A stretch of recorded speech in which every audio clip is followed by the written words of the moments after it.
Continuons l'histoire d'Ulysse. Rappelle-toi, tout avait commencé lorsque Paris a enlevé Hélène.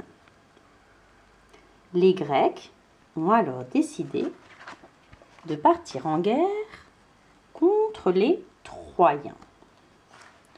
Grâce à Ulysse et sa ruse, ils ont pu entrer dans la ville de Troie dans un grand cheval et gagner la guerre.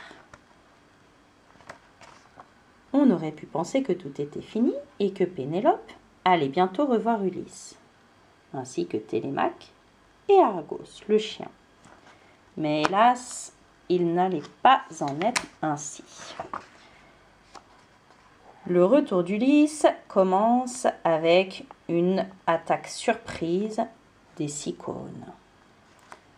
Puis, par un passage sur l'île des Lotophages qui cherche à faire oublier à Ulysse tout ce qu'il sait et où il doit aller.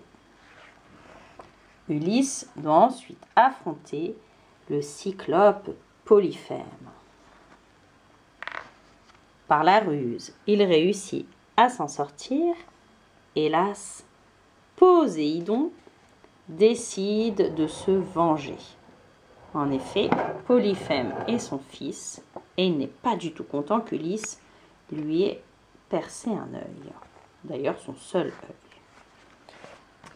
Ulysse a dû ensuite affronter une tempête lorsque ses marins ont ouvert l'outre dans laquelle il y avait tous les vents.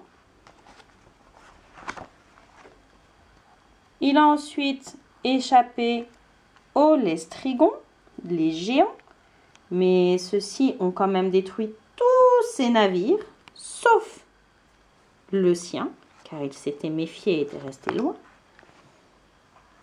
Et il arrive maintenant sur une drôle d'île. Remplis de désespoir, les derniers compagnons d'Ulysse n'ont plus le cœur à naviguer.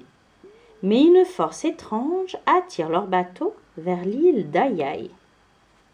Une fumée s'élève de la forêt luxuriante. Qui osera aller voir ce qui se passe? Un petit groupe, tiré au sort, part en expédition.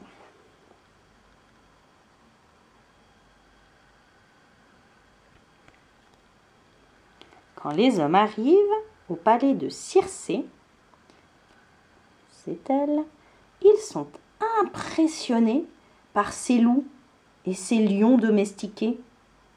La magicienne les accueille avec une coupe d'un doux breuvage.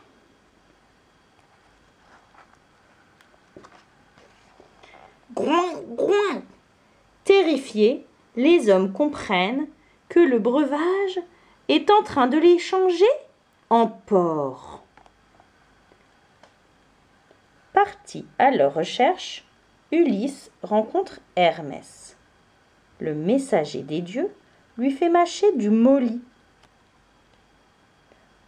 une plante magique qui annule les effets du poison. Quand Ulysse boit, rien ne se passe. Circé le reconnaît. « Les dieux m'ont annoncé ta visite, roi d'Ithaque. Je ne te veux aucun mal. »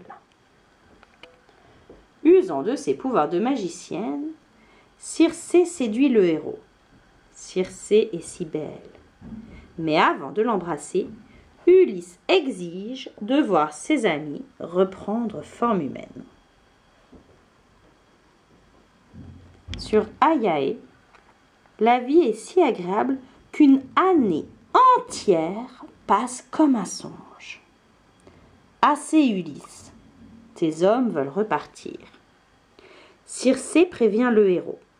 De grands dangers le guettent. Pour en savoir plus, il doit aller consulter le fantôme du devin Tirésias au royaume des morts.